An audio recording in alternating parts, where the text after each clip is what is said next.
오늘 설교 제목은 엎드리면 서고 누우면 넘어진다 입니다. 우리가 이미 잘 알고 있는 뭉치면 살고 흩어지면 죽는다, 또는 죽고자 하면 살고 살고자 하면 죽는다 와 같이 서로 대조를 이루는 표현인데요, 이 말은 어느 유명한 사람이 한 말이 아니라 지난 한 주간 말씀을 묵상하고 설교를 준비하는 가운데 제가 만들어낸 말입니다.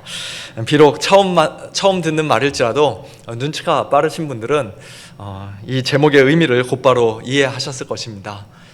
겟세마네 동산에서 엎드려 기도하신 예수님은 곧 시험이 닥쳤을 때 담대히 서 계셨지만, 기도하지 않고 누워 잠들었던 제자들은 시험을 만나자 다 넘어지고 실족하고 도망간 것을 가리키는 말이죠.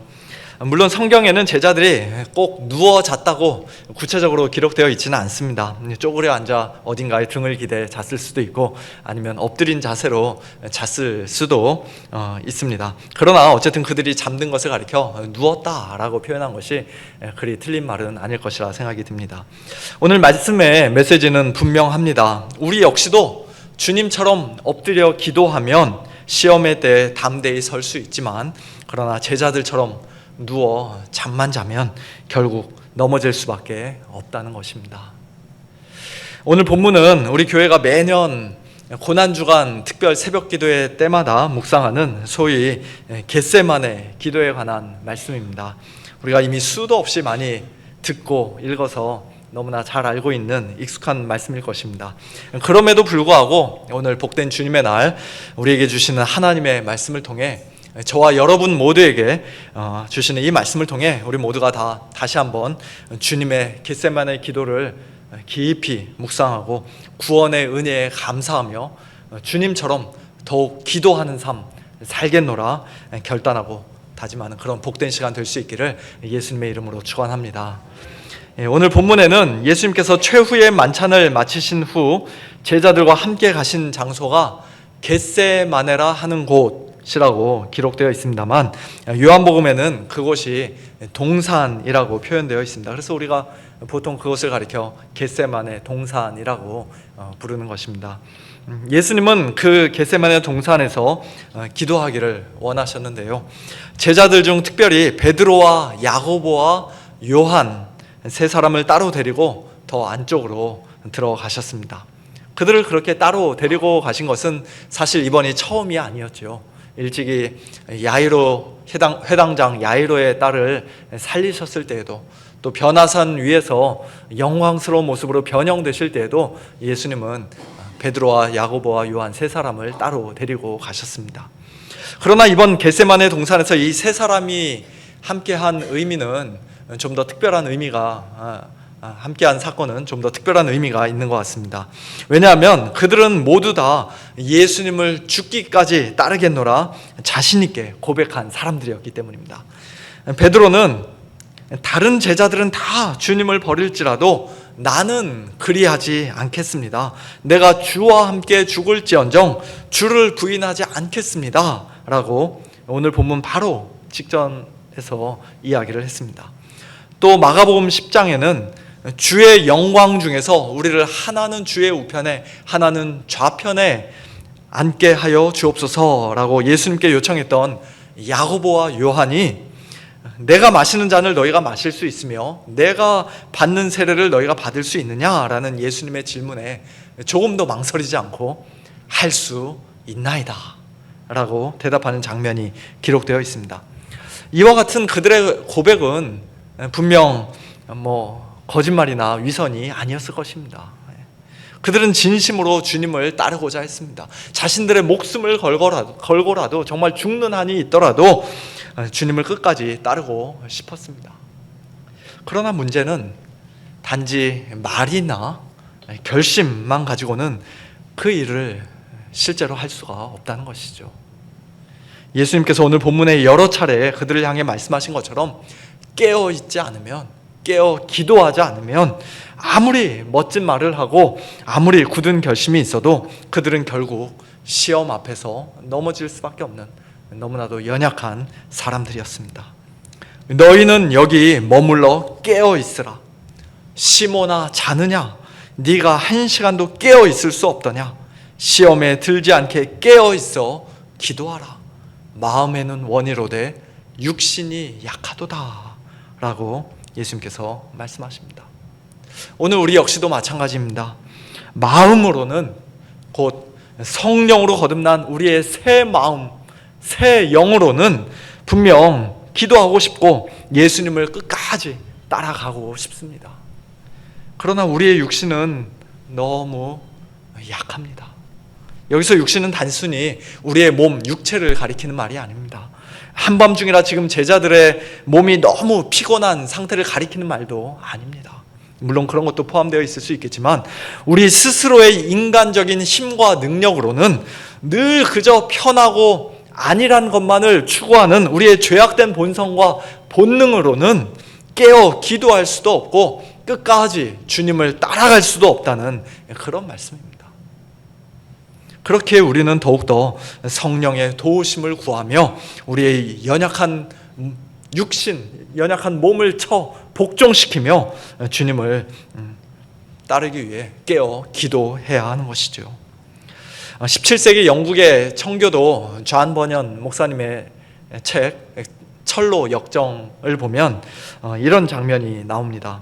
주인공 크리스찬이 십자가 밑을 지나 길을 가다가 길가에 세 사람이 발목에 족쇄가 채워진 채 잠들어 있는 모습을 보았습니다. 그 세 사람의 이름은 순진, 나태, 거만이었습니다. 크리스찬은 그들을 흔들어 깨우며 말했습니다. 여러분은 마치 돛대 꼭대기에서 자는 사람들과 같습니다. 저 아래는 끝없이 깊은 바다요, 지옥의 구렁입니다. 깨어 일어나십시오. 그러면 제가 여러분을 묶고 있는 이 족쇄도 풀어드리겠습니다. 사나운 사자가 다가온다면 당신들은 당장 사자밥이 되고 말 것입니다. 그러자 그들은 눈을 떠 각각 한마디씩 대답했습니다. 순진은 도대체 뭐가 위험하다는 거예요? 내 눈에는 위험한 것이 하나도 보이지 않소. 나태는 조금만 더 자고 싶소. 거만은 내 일은 내가 알아서 할 테니 당신은 괜히 남의 일에 참견하지 마시오. 그들은 그렇게 말하고는 다시 잠들어 버렸고 크리스찬은 할 수 없이 자기 길을 떠나가야만 했습니다. 순진, 나태, 거만, 이 세 가지는 오늘 우리 안에도 여전히 숨어있는 육신의 연약함이라고 할 수 있습니다. 우리는 마땅히 깨어 기도해야 한다는 사실을 너무나 잘 알고 있으면서도 왜 종종 실패하곤 합니까? 때로는 우리가 너무 순진하고 미련해서, 좋은 의미로 순진이 아니죠, 미련해서 중요한 영적 현실을 바르게 깨닫지 못하고 시험의 때에도 그 위험을 전혀 느끼지 못하기 때문입니다. 때로는 너무 게으르고 나태해서 좀 더 자자, 좀 더 졸자, 손을 모으고 좀 더 누워있자 하며 침상에 계속 그냥 누워있거나 아니면 이 세상 일로만 너무 바쁘고 분주하게 살기 때문입니다. 때로는 교만하고 거만한 마음이 우리 안에 가득해서 하나님의 도우심 없이도 얼마든지 내 일은 내가 다 알아서 할 수 있겠노라 생각하기 때문입니다. 바로 이런 순진, 나태, 거만이 우리를 주님 곁에서조차 깨어있게 만들지 못하고 깨어있지 못하게 만들고 기도하지 못하게 만들고 결국 시험에 들어 넘어지게 만드는 것이죠. 오늘 본문에서 우리는 전혀 순진하지 않고 나태하지 않고 또 거만하지 않으신 예수님의 모습을 보게 됩니다. 먼저 순진함 또는 미련함과 관련해서 예수님은 지금 이 순간이야말로 정신을 바짝 차리고 깨어 기도해야 할 가장 중요한 때요, 엄청난 시험에 때라는 사실을 분명히 알고 계셨습니다. 일찍이 큰 파도와 풍랑으로 배가 막 가라앉을 것만 같은 그때에도 평안하게 잘 주무셨던 예수님께서 지금은 심히 놀라시며 슬퍼하셨습니다. 제자들에게 내 마음이 심히 고민하여 죽게 되었다 라고 말씀하실 정도로 마음 깊은 곳에서 큰 불안과 고통을 느끼셨습니다. 그리고는 하나님 앞에 엎드려 될 수 있는 대로 만일 가능하다면 이 때가 자기에게서 지나가기를 구하셨습니다. 이 잔을 내게서 옮기시옵소서라고 기도하셨습니다. 예수님께서 왜 그토록 심히 놀라고 슬퍼하셨을까요? 왜 그토록 큰 고민 가운데 죽을 지경에까지 이르셨을까요? 옛날 소크라테스 같은 사람은 사형 선고를 받고도 눈 하나 깜짝하지 않고 의연히 죽음을 맞이했다고 하는데요. 또 이 세상에는 자기의 신념이나 나라를 위해, 다른 사람들을 위해 자기 한 목숨 아낌없이 기꺼이 내어 던지는 그런 사람들도 많이 있는데, 예수님은 죽음을 앞두시고 왜 이렇게까지 심히 고통스러워 하셨던 것일까요? 예수님의 이런 모습이 너무 연약해 보여서 혹시 실망하신 분 이 자리에 안 계십니까? 예수님은 그런 분인 줄 몰랐는데 죽음 앞에서 너무 약하신데. 그러나 예수님이 겪으신 이 고뇌는 단순히 육체적 죽음에 대한, 십자가 형벌에 대한 두려움 때문이 아니었습니다. 예수님께서 이제 곧 하나님의 진노의 잔을 마셔야만 했기 때문입니다. 시편이나 선지서에서 하나님의 잔은 종종 죄인들에게 쏟아 부어지는 하나님의 무서운 진노와 심판을 상징하는 말입니다. 죄 없으신 예수님께서 온 세상 자기 백성의 모든 죄를 한 몸에 짊어지시고 그 죄에 대한 하나님의 공의로운 진노와 심판을 홀로 감당하셔야만 했던 것입니다. 창세전부터 가장 친밀하고 완전하게 누려왔던 아버지와의 사랑의 교제가 끊어지고 하나님께 버림을 받는 그런 무서운 경험을 하셔야만 했던 것입니다. 우리가 영원토록 받아 마땅한 지옥의 그 무시무시한 형벌을 십자가 위에서 우리 대신 받으셔야만 했던 것입니다. 그러니 예수님의 마음이 어찌 죽을 만큼 고민이 되고 심히 놀라고 슬프지 않을 수가 있었겠습니까? 이것이 바로 예수님께서 겟세마네에서 느끼신 고통의 실체이며 이유입니다. 우리는 그 고통의 깊이를 이 땅에서뿐만 아니라 천국에 가서도 아마 영원토록 절대로 온전히 다 헤아릴 수 없고 다 이해할 수 없을 것입니다. 십자가를 눈앞에 둔 가장 큰 시험과 위기의 순간에 예수님은 결코 순진하지 않으셨습니다. 이제 곧 마셔야 할 하나님의 진노와 분노의 잔이 얼마나 쓰디쓴 것인지, 이제 곧 짊어져야 할 그 십자가의 무게가 얼마나 엄청난 것인지 예수님은 그 누구보다 분명히 잘 알고 계셨기에 큰 고통 중에 몸부림치며 깨어 기도하셨던 것입니다. 두 번째로 예수님은 나태하지 않으셨습니다. 한밤중에 기도하실 때 예수님께서 전혀 피곤하지 않으셨을까요? 당연히 피곤하셨을 것입니다. 예수님은 참 사람이셨기에 예수님의 몸도 역시 지치셨고 잠시라도 눈을 붙이고 싶어 하셨을 것입니다. 유월절 마지막 식사 자리를 주관하시고 첫 번째 성만찬을 제정하시던 그날 저녁, 예수님은 제자들에게 상당히 많은 말씀을 하셨습니다. 요한복음 13장부터 17장까지 보면은 다 새빨간 글씨로 이렇게 되어 있을 정도로 예수님께서 그날 많은 말씀을 하시고 제자들에게 많은 것을 가르치셨습니다. 심지어 제자들의 발까지 예수님은 친히 대야에 물을 떠와 제자들의 발을 씻어 주셨습니다. 제자들보다 예수님의 육체적 피로가 훨씬 더 컸을 것입니다. 게다가 예수님의 마음은 그 슬픔과 고민으로 인해, 고통으로 인해 완전히 피로감으로 짓눌려 있었을 것입니다. 그럼에도 불구하고 예수님은 나태하지 않으셨습니다. 그 유혹을 물리치시고 하나님 앞에 엎드려 기도하셨습니다. 그것도 한 번의 기도로 그치지 않으시고 이 정도면 됐다 하며 금세 자리에서 일어나지 않으시고 3번이나 반복하여 기도하셨습니다. 게으름 대신 간절한 기도로 하나님께 부지런히 나아가신 것입니다. 이것이 바로 나태하게 잠든 제자들과 완전히 대조되는 우리 주님의 모습입니다. 3번째로 예수님은 거만하지 않으셨습니다. 혼자서도 이 모든 일, 곧 맡겨진 사명을 얼마든지 성공적으로 해낼 수 있을 것이라는 그런 교만한 마음을 예수님은 조금도 품지 않으셨습니다. 예수님의 겸손은 먼저 기도의 자세부터 잘 드러납니다. 당시 유대인들은 보통 서서 두 손을 들고 하늘을 향해 기도했는데요. 그러나 깊은 슬픔이나 마음의 고통 가운데 자신의 마음을 다 토해낼 때에는 땅에 엎드려 간절히 기도했다고 합니다. 예수님은 바로 그렇게 땅에 엎드려 하나님께 기도하셨습니다. 또한 예수님은 하나님을 아빠, 아버지라 부르며 기도하셨습니다.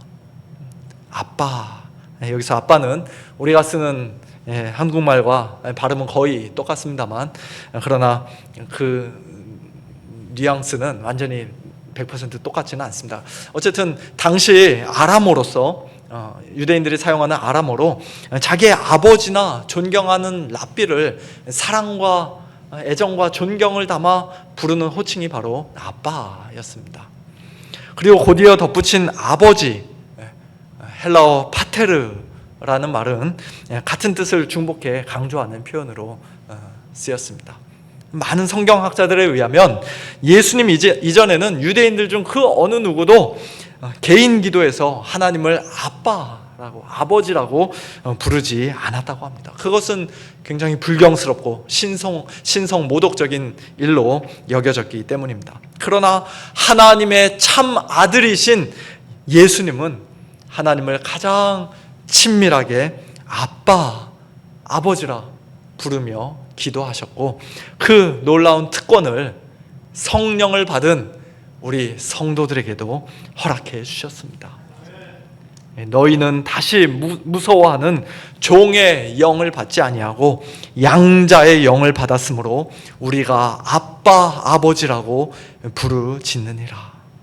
너희가 아들이므로 하나님이 그 아들의 영을 우리 마음 가운데 보내사 아빠, 아버지라 부르게 하셨느니라. 로마서 8장과 갈라디아서 4장 말씀입니다.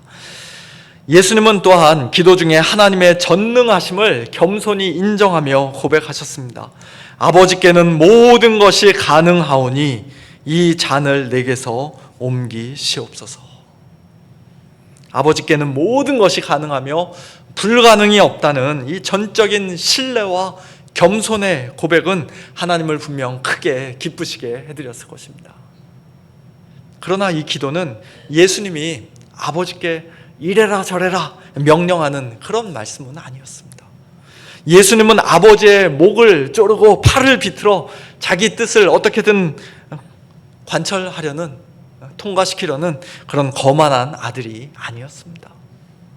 예수님께 가장 중요했던 것은 아버지께 능력이 있느냐 없느냐가 아니라 아버지의 뜻이 이루어지느냐 이루어지지 않느냐, 바로 그것이었기에 예수님은 이 잔을 내게서 옮기시옵소서라고 간구하신 후 곧바로 그러나 나의 원대로 마시옵고 아버지의 원대로 하옵소서라고 기도하신 것입니다. 예수님은 아버지의 뜻이 언제나 가장 중요하고 가장 우선이라는 사실을 겸손히 인정하시며 자신의 인간적인 소원과 뜻을 하나님 아버지의 더 크고 더 온전하신 뜻에 굴복시키셨습니다. 올바른 기도는 내가 하나님을 잘 설득해서 어떻게든지 하나님의 마음을 변화시키고 하나님의 뜻을 내 뜻에 맞도록 바꾸는 것이 아니라 하나님의 뜻을 기도를 통해 바르게 분별하고 하나님의 뜻에 내 뜻을 맞추고 겸손히 순종하기 위한 것이라는 사실을 우리는 오늘 예수님의 이 기도를 통해 다시 한번 배우게 됩니다. 이처럼 단순하지 않고 나태하지 않고 거만하지 않으신 예수님께서 하나님 아버지께 드리신 이 겟세마네 기도가 과연 응답을 받았을까요? 하나님께서 이 기도를 들어주셨을까요? 표면적으로 보면 이 때가 내게서 지나가게 해주십시오, 이 잔을 내게서 옮겨주십시오 라는 간구는 응답되지 않은 것처럼 보입니다만, 그러나 나의 원대로 마시옵고 아버지의 원대로 하옵소서라는 그 기도는 분명히 응답되었습니다. 히브리서 5장 7절은 이렇게 말씀합니다. 그는 육체에 계실 때에 자기를 죽음에서 능히 구원하실 이에게 심한 통곡과 눈물로 간구와 소원을 올렸고 그의 경건하심으로 말미암아 들으심을 얻었느니라. 예수님의 겟세마네 기도가 하나님께 들으심을 얻었다, 응답을 받았다라고 말씀합니다. 그러나 그 응답은 예수님께서 죽음을 피하는 방식으로가 아니라 죽음을 통과하는 방식으로 주어졌습니다. 예수님께서 잔을 끝까지 다 마시고 우리를 위해 죽음을 친히 맛보시고 우리의 모든 죄값을 십자가에서 다 치르신 후 그 죽음에서 능히 구원받아 다시 부활하시는 방식으로 주어졌습니다. 그것이 바로 아버지의 뜻임을 세 번의 기도를 통해 다시 한번 분명히 확인하고 확신하신 예수님은 이제 결연히 자리에서 일어나셨습니다. 더 이상 슬퍼하지 않고 고민하지 않고 흔들리지 않고 굳게 서셨습니다. 여전히 자고 있던 제자들에게 이제는 자고 쉬라, 또는 어떤 성경들은 너희들 아직도 자고 쉬고 있느냐, 그렇게 번역하기도 했는데요. 둘 다 가능합니다. 그만 되었다, 때가 왔도다, 보라 인자가 죄인의 손에 팔리느니라, 일어나라 함께 가자, 보라 나를 파는 자가 가까이 왔느니라, 그렇게 당당히 말씀하셨습니다. 마치 전쟁터로 나가는 장군처럼 용감하게 앞장서셨습니다. 그리고 잠시 후 검과 몽치를 가지고 예수님을 잡으러 온 많은 무리들 앞에서 예수님은 조금도 기죽거나 겁내지 않으셨습니다. 가증한 입맞춤으로 예수님을 팔아넘긴 가룟 유다의 그 엄청난 배반에도 예수님은 네가 어떻게 나한테 그럴 수가 있느냐 말하지 않으시고 배신감에 치를 떨지 않으셨습니다. 예수님 곁에 서 있던 한 사람이 칼을 휘둘렀을 때도 요한복음은 그 사람이 바로 베드로라고 밝히고 있는데요, 예수님은 그의 칼을 신뢰하지 않으시고 끝까지 하나님만을 신뢰하셨습니다. 결국 제자들이 예수님을 다 버리고 도망갔지만 예수님은 그로 인해 실망하거나 낙심하지도 않으셨습니다. 엎드려 기도하셨기 때문에 가장 큰 시험의 때에 굳게 서실 수 있었던 것입니다. 그러나 기도하지 않고 누워 잠들었던 제자들은 그 시험을 이기지 못한 채 결국 실족하여 넘어지고 다 도망가고 말았습니다. 좌 번연의 철로 역정에 나오는 단순, 나태, 거만 그 세 사람은 안타깝게도 다 죽임을 당하고 말았습니다. 크리스찬이 지나가며 그들을 잠시 깨우고 족쇄를 풀어줄 수 있다고도 했지만 그러나 그들을 구원할 수는 없었습니다. 그냥 크리스찬은 자기 갈 길을 가야만 했습니다. 그러나 감사하게도 우리 주님은, 예수님은 그러지 않으셨습니다. 예수님은 잠자고 있던 제자들을 포기하고 그냥 내버려 두고 가신 것이 아니라 일어나라, 함께 가자 라고 말씀하시며 그들을 깨워 체포의 현장에 데리고 가셨습니다. 겟세마네에서 엎드려 기도하지 않고 누워 잤던 제자들은 결국 시험의 때에 넘어지고 예수님을 다 버리고 도망갔지만 그러나 예수님은 그런 그들을 위해 십자가에 못 박혀 죽어 주셨습니다. 그리고 부활하신 후 그들을 찾아가 다시 회복시켜 주시고 귀한 사명 다시 맡겨 주셨습니다. 예수님은 제자들과 같이 또 오늘 저와 여러분과 같이 실패하고 넘어진 자들도 얼마든지 다시 회복시키시고 온전히 구원하실 수 있는 우리의 참된 구원자이심을 믿으시기 바랍니다.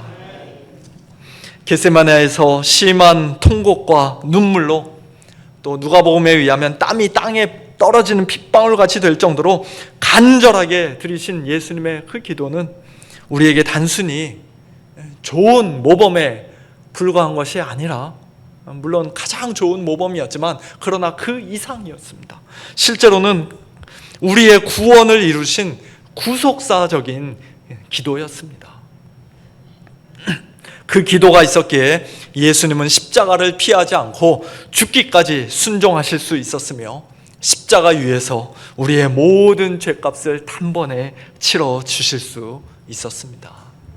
첫사람 아담은 에덴 동산에서 아버지의 원대로 마시옵고 내 원대로 하옵소서 하며 선악과를 따먹고 범죄함으로써 온 인류를 죄와 사망으로 끌어들였지만, 그러나 마지막 아담이신 예수님은 겟세마네 동산에서 내 원대로 마시옵고 아버지의 원대로 하옵소서 엎드려 기도하시고 시험의 때에 굳게 서시고 마침내 십자가에 못 박혀 죽으시고 부활하시고 성령 보내주심으로써 모든 믿는 자에게, 하나님의 모든 백성에게 영원한 구원과 생명을 선물로 주셨습니다.